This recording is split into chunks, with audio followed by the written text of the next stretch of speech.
is a back that can run with power. He can run with speed. He can catch out of the backfield, and he can block. And you just traded him. What the hell is the matter with you? I mean, seriously.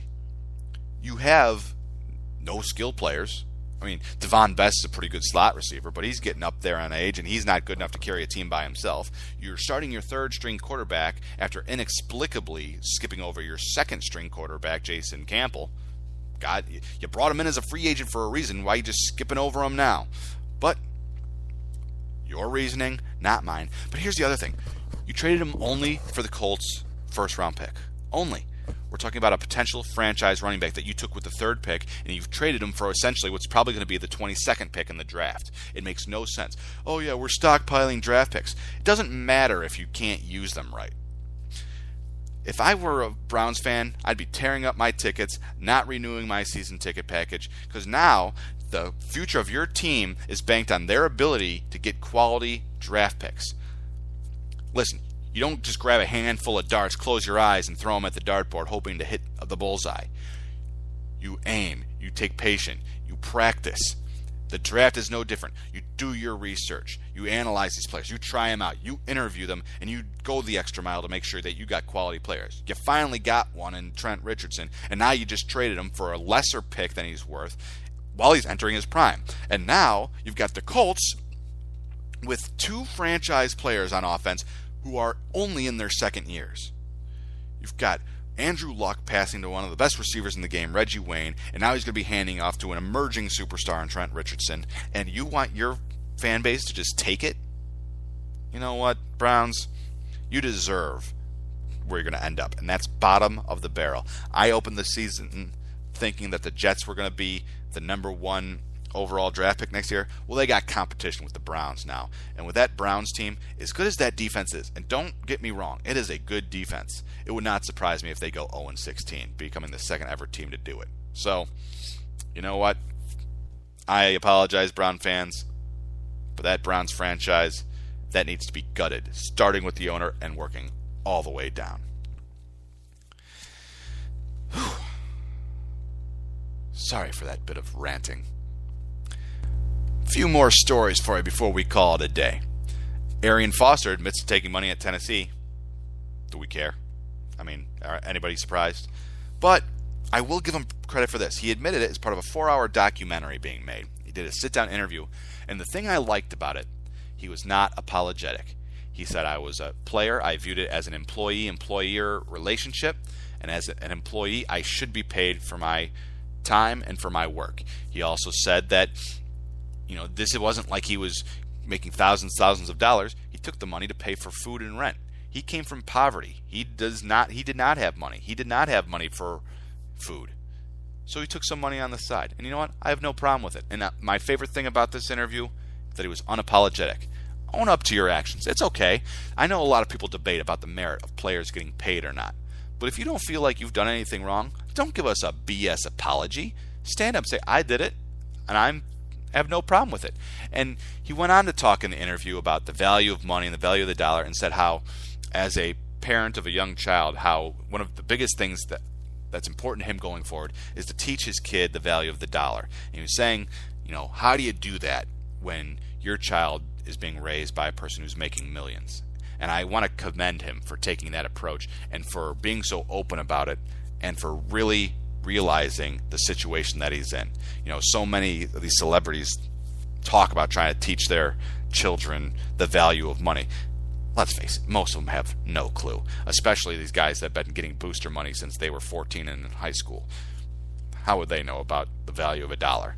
And how would they ever teach it to a kid? But Arian Foster grew up in poverty, undrafted free agent for the Texans, turned superstar.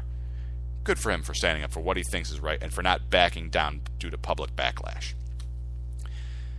That's going to pretty much wrap up my football talk. And before we close out today, I'm going to conclude with that segment that I always like to end with, and that's for the love of the game.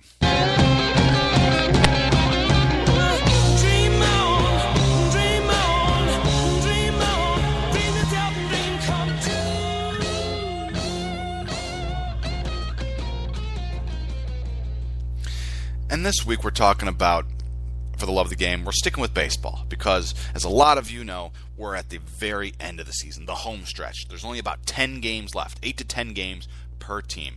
And in the American League, it is still a race. We have literally got 5 teams competing for the wild card. We've got the Rays, the Rangers, the Orioles, the Royals, and the Yankees. I'm sorry, I forgot the Indians. We've got 6. The Rays, Indians, Rangers, Orioles, Royals, and Yankees. All within 3 games of each other in the last 10 games of the season. This is the most exciting race baseball has seen in probably 30 years. This has been fantastic. And you want to know the best part about this? These teams still have games all against each other. I mean, the Rangers are still going to be playing the Royals. The Rays are still going to be playing the Orioles. And the Indians and the Royals still have, I think, either 3 to 6 games against each other.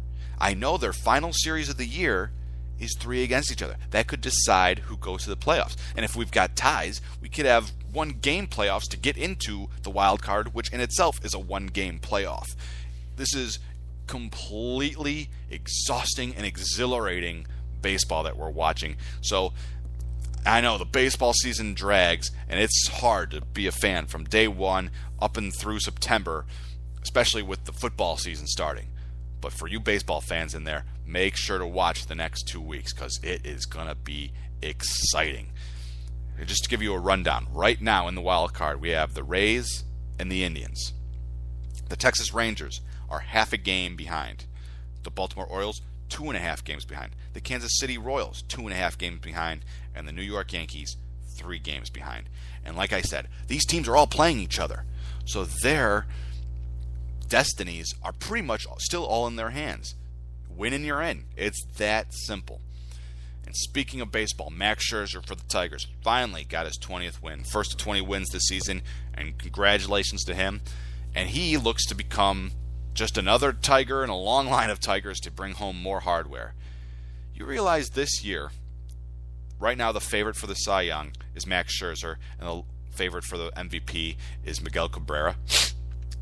That would be the 3rd year in a row that a Tigers player has won the MVP, and 2 out of the last 3 years that a Tigers player has won the Cy Young. 2 years ago, Verlander won the Cy Young and MVP for the Tigers. Last year, Miguel Cabrera won the MVP off the strength of his Triple Crown. And this year, he was on pace to do it, but unfortunately, being set back by injuries, he wasn't quite able to do it.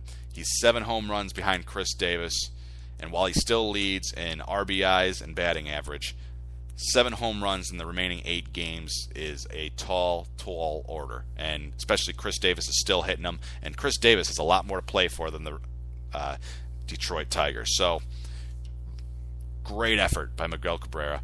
But quite frankly, he's putting up better stats than he did last year in his Triple Crown year. And I fully expect him to win a second MVP. I fully expect Scherzer to win the Cy Young. And the Tigers enter the playoffs as a dangerous team as there is in baseball. So, kudos to that team. Kudos to those players. And just another real cool thing for all you baseball fans. Baltimore Orioles and Tampa Bay Rays in a match that had magnanimous playoff implications. Used 18 innings to decide the game. And in those 18 innings, they used 21 pitchers. A league record. Never before in a Major League Baseball game has so many pitchers been used. And for any fan who watched that whole thing, good for you. I mean, that is a marathon if ever there was one. The Rays ended up pulling the victory over the Orioles, but like I said, these last 8 to 10 games are going to be a brutal stretch for these teams, and whoever makes it into the playoffs deserves it. And on a final note, I just want to say congratulations to the Pirates. They clinched playoffs for the first time in 20 years. They clinched a winning record for the first time in 20 years. And they still have a shot at the lead at the division. They're 2 games behind the St. Louis Cardinals for the division lead.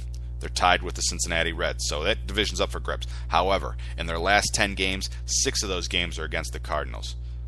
I'd love to see the Pirates win the division. I'd like to see them not do a 1-game playoff in the playoffs. I want to see them go in that first round. I want to see them play, go on, play best out of 7. I'd love to see them in the World Series. It's a great town, a great stadium, and a great team, and I want to see them succeed.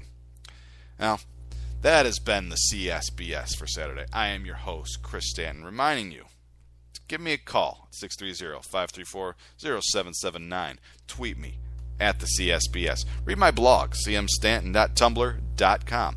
And then here I am reminding you to do something self-fulfillingly stupid. It's the end of the world as we know it. It's the end of the